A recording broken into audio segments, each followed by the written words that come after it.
Reclaiming your voice, the revolutionary act of choosing yourself. The first time I heard Nicole Lawson speak about reclaiming power, the air in the room changed. Not dramatically. There was no thunderclap, no earthquake, but that subtle atmospheric shift when raw truth enters a space and everyone feels it in their bones. Nicole, whose groundbreaking work with survivors of domestic violence has transformed countless lives across 3 continents, doesn't just talk about healing, she embodies it. With 25 years dedicated to helping women find their voices again, she's created safe havens and communities where silence was once the only option. Her methods have been adopted by trauma centers in 12 countries, and still, she speaks with the humility of someone who considers herself merely a witness to others' courage. Your voice, she told me during our 3 hour conversation, isn't just something you lost, it's something that was systematically taken from you.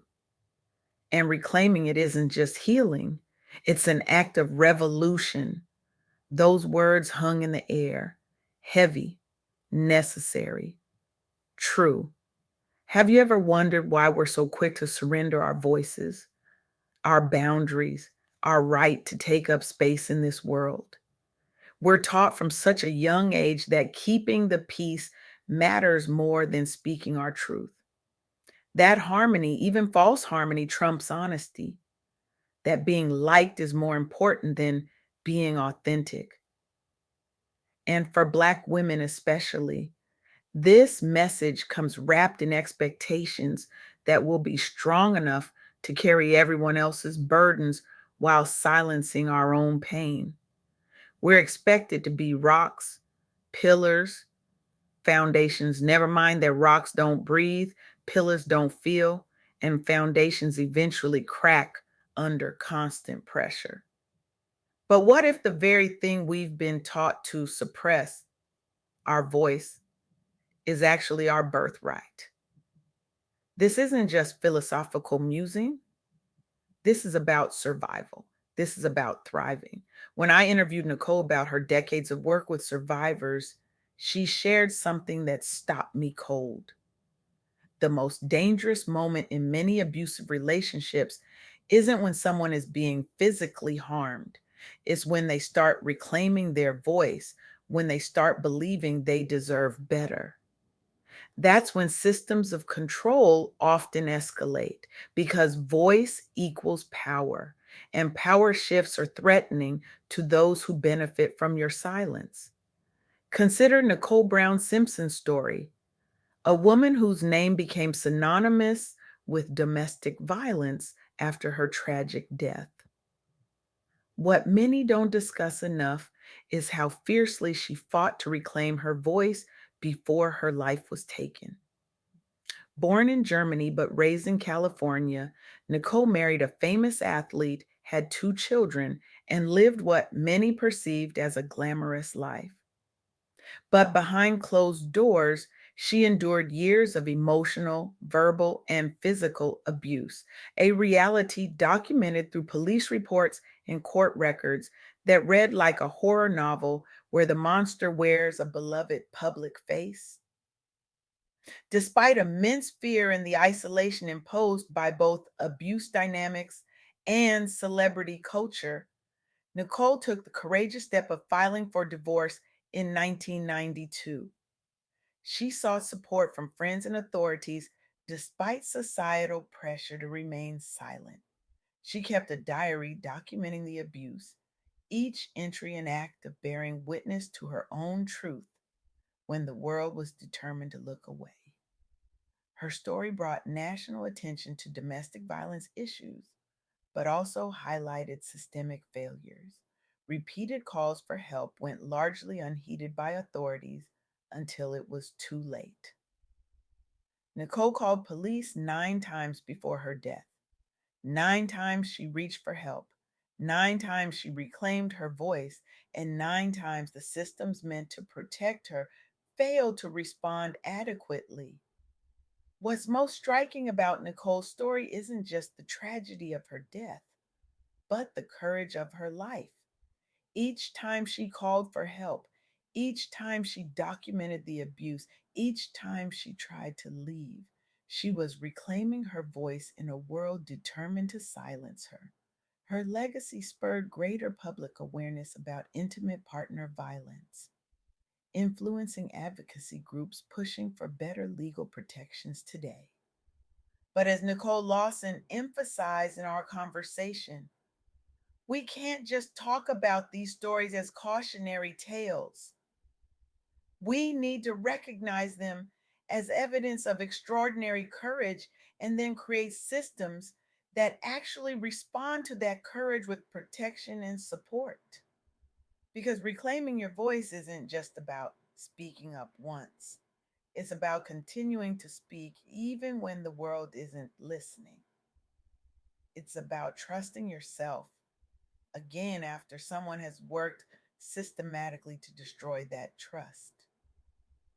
Just this past January, we witnessed another tragedy in Brooklyn. A 45-year-old Black woman killed during a violent altercation with her son inside their home. A tragedy rooted in ongoing cycles of domestic conflict within a family experiencing trauma.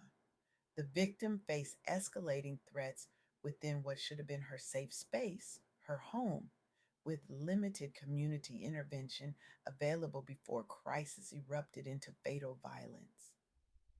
What makes this story particularly heartbreaking is that neighbors attempted intervention as good Samaritans, highlighting both community willingness yet also systemic gaps where professional support networks were lacking or inaccessible at critical moments. Despite heroic efforts by neighbors attempting de escalation during the incident itself, the lack of sustained resources meant tragedy could not be prevented. This case has reignited calls across New York City for culturally competent crisis response teams specifically trained around family based domestic conflict and renewed conversations about how communities can better protect vulnerable Black women before crises escalate. The work of reclamation, Nicole Lawson told me, isn't just individual, it's communal, it's systemic. It requires all of us to recognize that when one woman's voice is silenced, we all lose something precious. But what does reclamation actually look like in practice? It looks like European countries establishing dedicated hotlines, empowering survivors to seek help confidentially without shame or stigma attached.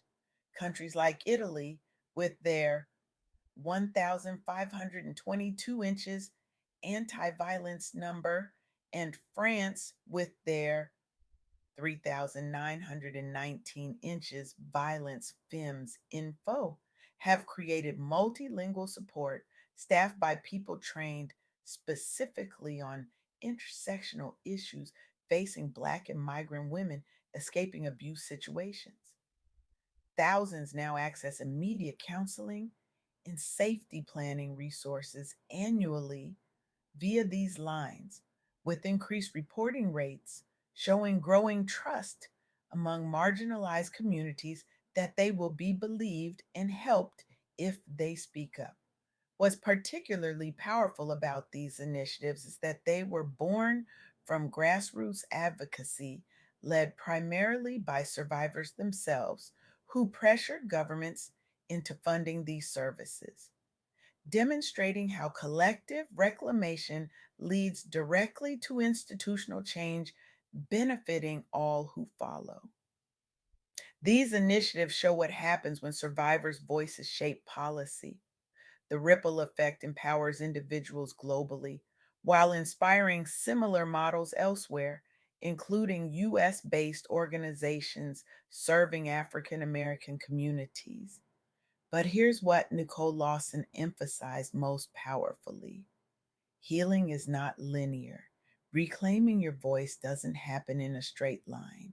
Some days you roar, some days you whisper, some days you need to be completely silent to hear your own thoughts again. all of it is valid. This nonlinear journey requires something many survivors have had systematically destroyed: self trust. When someone has spent months, years, or decades telling you that your perceptions are wrong, that your feelings are invalid, that your needs are excessive, learning to trust yourself again becomes revolutionary. The most powerful moment in healing, Nicole shared, is often not when someone leaves an abusive situation, though that takes enormous courage. It's when they start believing their own experience again, when they stop questioning their reality, when they trust their gut again. You do not need anyone else's permission or validation to start over. Let me say that again. You do not need anyone else's permission or validation to start over. Your healing belongs to you. Your voice belongs to you. Your life belongs to you. And here's another truth Nicole Lawson shared that stopped me in my tracks. Your softness and your strength are not opposing forces, they are complementary powers. In a world that often asks Black women to minimize their pain for others' comfort, choosing yourself, your joy, your peace, your rest becomes a revolutionary act. Your sensitivity, your standards, your softness, and your strength never needed to be dimmed for anyone else's comfort. So, where do we go from here? How do we transform understanding into action? Today, I challenge you to do three things. First, identify one area where you've been minimizing your needs or silencing yourself out of fear or habit. Name it, write it down, look at it directly. Second, commit, not tomorrow, not someday, but today, to speaking up about that thing, even if your voice shakes, or set one boundary that prioritizes your peace over others' comfort. Third, reach out to someone who might be struggling silently, not with advice, not with solutions, but with presence. Because sometimes the most revolutionary act is simply saying, I see you, I believe you, you are not alone. The journey of reclaiming your voice isn't about becoming someone new. It's about returning to who you always were before the world taught you to be smaller. You were born with a voice. You were born with power. You were born worthy of safety, respect, and love. And no one, no partner, no family member, no boss, no system has the right to take that away from you. When we reclaim our voices collectively, we don't just change individual lives, we change cultures. We don't just heal personal wounds, we heal generational ones. We don't just speak truth to power, we become the power to which truth is spoken. Your reclamation is not selfish, it is necessary, it is not optional, it is essential, because in a world that profits from your silence, the simple act of saying, this is who I am, this is what I need, this is what I deserve, becomes the most profound revolution of all. So speak, even when your voice shakes. Set boundaries, even when it feels uncomfortable. Choose yourself, even when the world calls you selfish, because your voice, your power, your peace, they were always meant to be yours. And it's time to take them back.